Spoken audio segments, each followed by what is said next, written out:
بسم اللہ الرحمن الرحیم نحمدہ ونصلی ونسلم علی رسولہ الکریم۔ تمام دیکھنے اور سننے والوں کو السلام علیکم ورحمۃ اللہ وبرکاتہ۔ اللہ پاک حضور سید عالم نور مجسم شفیع معظم صلی اللہ علیہ وسلم کی ساری امت کی خیر فرمائے،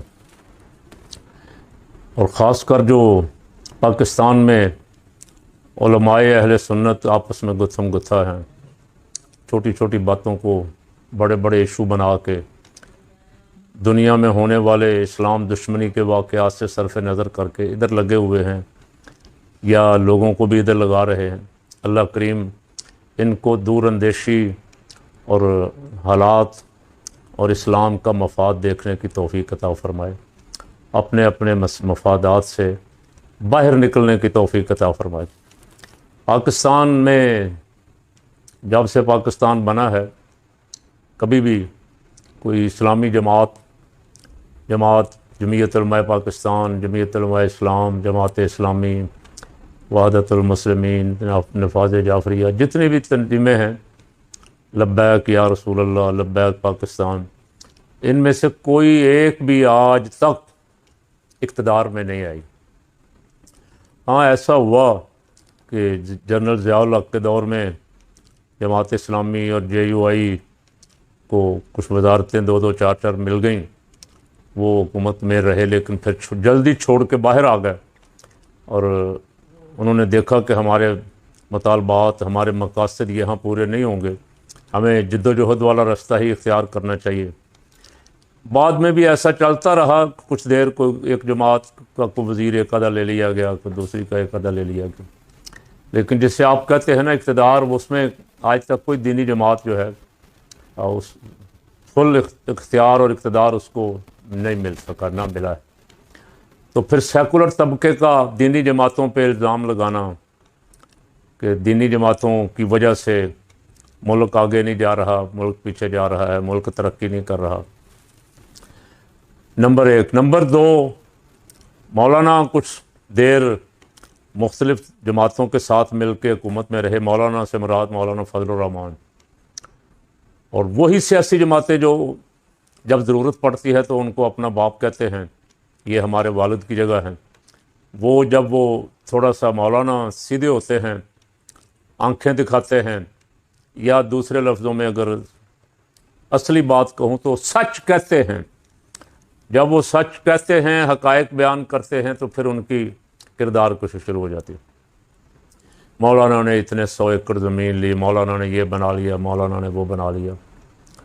تو نام اگر آپ کہیں تو میں لے دیتا ہوں، جو سیاسی جماعتیں، جو سیاستدان اقتدار میں رہے ہیں، ان کا اور مولانا کے اثاثہ جات کا آپ موازنہ کر لیں، زمین آسمان کا فرق آپ کو نظر آئے گا۔ سیاسی جماعتوں نے اتنا لوٹا ملک کو، خاص کر نون، پی پی، ایم کیو ایم، اے این پی وغیرہ نے، کہ جس کی کوئی مثال ہی نہیں ملتی، لیکن ان کو اپنی لوٹ مار نظر نہیں آتی، اور ان کو نظر آتے ہیں تو صرف مولانا نظر آتے ہیں۔ جمعیت علماء پاکستان تو کبھی الحمدللہ حضرت مولانا شاہ نورانی صدیقی رحمۃ اللہ علیہ کبھی نہ کسی سرکاری عہدے پہ رہے، نہ کسی نگران وزارت پہ، نہ کسی، حالانکہ وہ 71 والے حادثے کے بعد ان کو پیشکش بھی ہوئی، بھٹو نے پیشکش کی، پھر ضیاء الحق نے بھی پیشکش کی، لیکن ان کا رستہ یہ نہیں تھا۔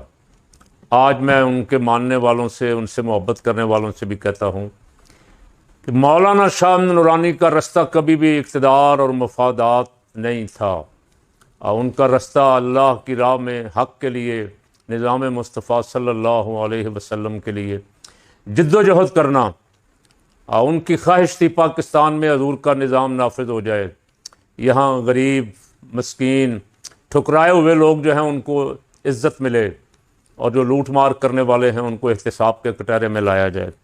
وہ اپنی جد و جہد کرتے کرتے دنیا سے چلے گئے۔ آج ان سے محبت کرنے والوں کو ساری زندگی یہ یاد ضرور رکھنا چاہیے، جو ان کے نام لیوا ہیں یا جو دعوے دار ہیں کہ ہم مولانا کے نقش قدم پہ ہیں، ان کو یاد ضرور رکھنا چاہیے کہ مولانا کبھی حکمرانوں کے ساتھ نہیں رہے۔ اگر کسی کا ساتھ دیا کسی اچھے کام کے لیے تو وقتی طور پہ ساتھ دیا، پھر حکومت سے فاصلے پہ ہو گئے، اور ہر دور میں حق کہتے رہے، کبھی ان کو پروٹوکول کی خواہش نہیں تھی، کبھی کوئی اسلحے والی گاڑی کا تمنا اور آرزو نہیں تھی۔ مجھے یاد ہے جن دنوں قتل و غارت گری ہو رہی تھی ملک میں فرقہ واریت کے نام پہ، ان دنوں بھی بہت کوشش کی گئی، زور لگایا گیا، مولانا سے کہا گیا آپ کو گاڑیاں آگے پیچھے 2-3 گاڑیاں آپ کے ساتھ ہونے۔ مولانا نے، میں، رشید صاحب، ایک آدھا آدمی اور گاڑی میں اکیلے، کوئی گن مین نہیں، کوئی ٹور ٹپا، کوئی پروٹوکول وغیرہ کچھ نہیں۔ انہوں نے تو زندگی ایسے گزاری الحمدللہ۔ باقی حالات ملک میں اتنے خرابی کی طرف جاتے رہتے ہیں، بعض دفعہ کچھ حضرات کو اس کی ضرورت پڑتی ہے، جائز ہے ناجائز نہیں ہے، ان کا بھی حق بنتا ہے کہ وہ اگر مریم 20 گاڑیاں لے کے پھر سکتی ہے، حمزہ صاحب، میاں شہباز، میاں نواز، خاندان کا ہر فرد، تو مولانا فضل الرحمان صاحب تو ایک بڑی جماعت کے لیڈر ہیں، اور ان کا ووٹ بینک ہے 2 صوبوں میں تو خاص کر کے، باقی 2 صوبوں میں بھی، سندھ اور پنجاب میں بھی ان کے بہت اثرات ہیں۔ پختونخوا اور بلوچستان میں تو ان کے بغیر نہ اسمبلی مکمل ہے نہ حکومت چلتی ہے۔ تو اب جس دن سے مولانا نے کچھ تقریر کی بھائی پھر والی، اس کے بعد اسلام آباد میں کی، اس کے بعد پھر مسلسل چل رہا ہے کام، اس دن پروپیگنڈا یہ ہو رہا تھا اور یہ کر رہے تھے سارا سیکولر طبقہ، پیپل پارٹی اور خاص کر نون لیگ والے، کہ 2-4 دن میں مولانا کی سیٹنگ ہو جائے گی، مولانا اپنا حصہ مانگ رہے ہیں، کوئی رستہ نکالیں گے، یہ کریں گے وہ کریں گے۔ تو میں ان سے پوچھتا ہوں کہ اب بھائی پھر والے جلسے کو کتنے دن ہو گئے؟ مولانا تو ابھی تک اپنے اسی موقف پہ ڈٹے ہوئے ہیں۔ تمہاری بزدلی یہ ہے کہ تم ان کے حق کے ساتھ بھی کھڑے ہونے کے لیے تیار نہیں ہو۔ تم جو ان کے پاؤں پڑتے تھے جا جا کے 26ویں 27ویں ترمیم کے لیے، کبھی بلاول آ رہا ہے، کبھی زرداری آ رہا ہے، کبھی نواز شریف آ رہا ہے، کبھی شہباز شریف آ رہا ہے، کبھی فلانا آ رہا ہے، کبھی رانا ثنا آ رہا ہے، کبھی کائرہ آ رہا ہے، تو تم اب بڑی جلدی آنکھیں پھیر گئے ہو جب تھوڑی سی مولانا پہ تم نے دیکھا کہ شاید مولانا کو پتہ نہیں اب کیا ہو جائے گا۔ تو مولانا کو تو میں نے سنا وہ کہہ رہے تھے کہ جیل میں اتنا آنا جانا رہا ہے کہ اب تو اپنے گھر جیسی لگتی تھی جیل، آ رہے ہیں جا رہے ہیں، آ رہے ہیں جا رہے ہیں۔ تو یہ لوگ خاص کر کے دینی طبقہ جو ہے الحمدللہ یہ جیلوں سے اور تکلیفوں سے ڈرنے والا نہیں ہے، اللہ ماشاءاللہ۔ کچھ جو لوگ حق کے لیے کھڑے ہیں ان کی بات کر رہا ہوں۔ بہت سارے لوگ جو ہیں وہ پہلے ہی ہمیشہ ہی بادشاہوں کے ساتھ کھڑے ہوتے ہیں، اکبر جیسے بادشاہوں کے ساتھ بھی کھڑے ہوتے ہیں، اور عباسی اور اموی خلفاء کے ساتھ بھی کھڑے ہوتے تھے، لیکن مارے کھانے والوں میں، جیلیں کاٹنے والوں میں سیدنا امام اعظم ابو حنیفہ، امام احمد بن حنبل، بڑے بڑے ائمہ جو ہیں، امام ربانی حضرت مجدد الفسانی، علامہ فضل حق خیر آبادی، ایک لمبی لسٹ ہے۔ یہ لوگ میدان میں رہے ہیں، حق کے لیے کھڑے ہوئے ہیں، حق کی بات کی ہے ساری زندگی۔ تو آج بھی الحمدللہ حق کہنے والے لوگ تو موجود ہیں، موجود رہیں گے، اور وہ پرواہ نہیں کرتے جیلوں کی، اور جیلوں میں ہیں بہت سارے، اب بھی ہیں، نہ حق جیلوں میں ڈالے گئے ہیں۔ لیکن یہ جو سیاسی رہنما، سیاسی لیڈر، بڑے بڑے فن خان، جھوٹوں کے امام، کشمیر میں جا کے دیکھیں آپ کیسے کیسے جھوٹ بول رہے ہیں۔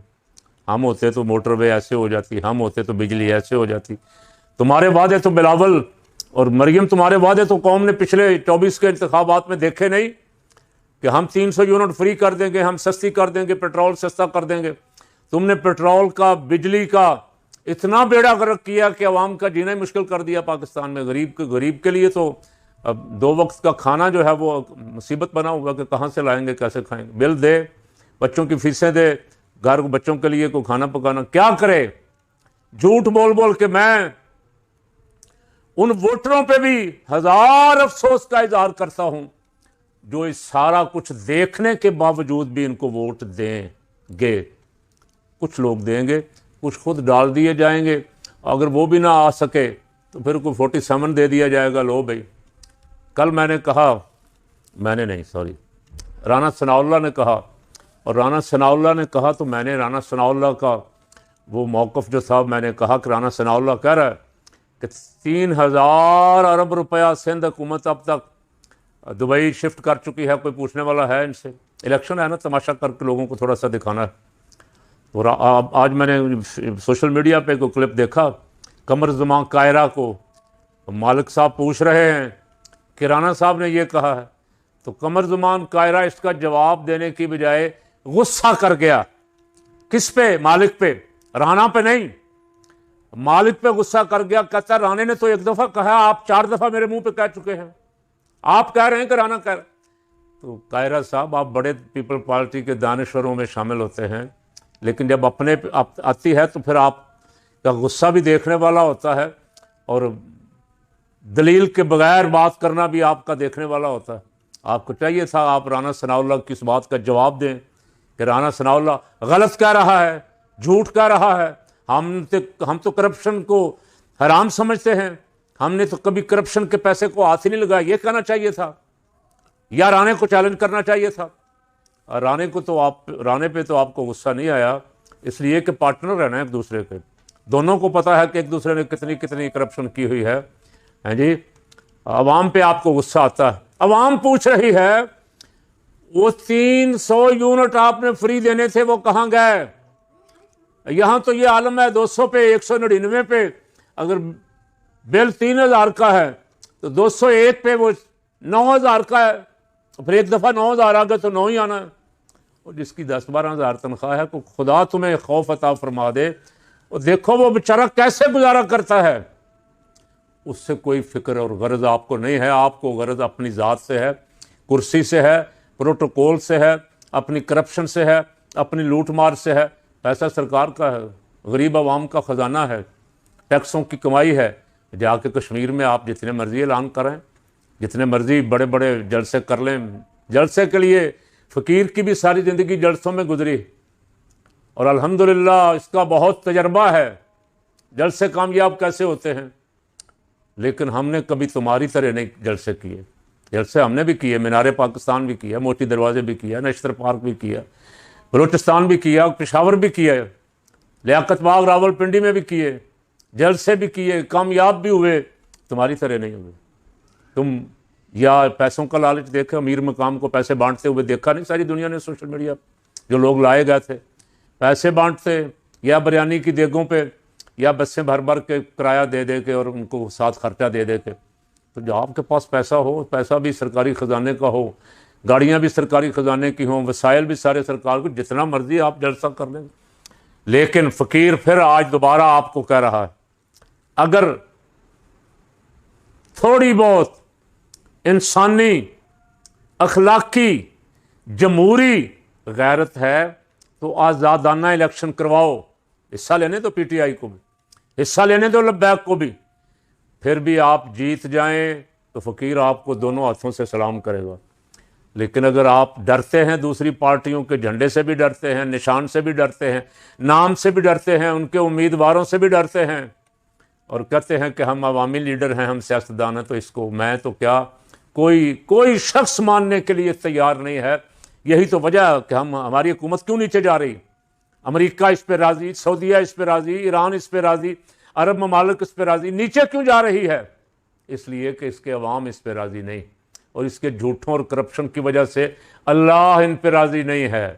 جب تک اللہ راضی نہ ہو اور زمین پہ آپ کے عوام آپ کے ساتھ راضی نہ ہوں، آپ ترقی نہیں کر سکتے. آپ تنزلی کریں گے، نیچے جائیں گے. تو آپ اپنے معاملات ٹھیک کریں، اپنے لیے نہیں. اپنے لیے تو آپ کر رہے ہیں جو کچھ کر رہے ہیں، اور یہ خدا رسول کا دیا ہوا عطیہ ہے یہ ملک پاکستان. اللہ رسول کے لیے اور اس ملک کی بقا کے لیے آپ اپنے مفادات کو چھوڑ کے، قربان کر کے اس کو صحیح معنوں میں عوام کو اختیار دیں. وہ جسے چاہیں اپنا لیڈر منتخب کر لیں، اور اس ملک میں جو بچی کھچی جمہوریت ہے یہ رہنے دیں، وگرنہ تاریخ میں آپ کا نام پہلوں کے ساتھ ہی لکھا جائے گا.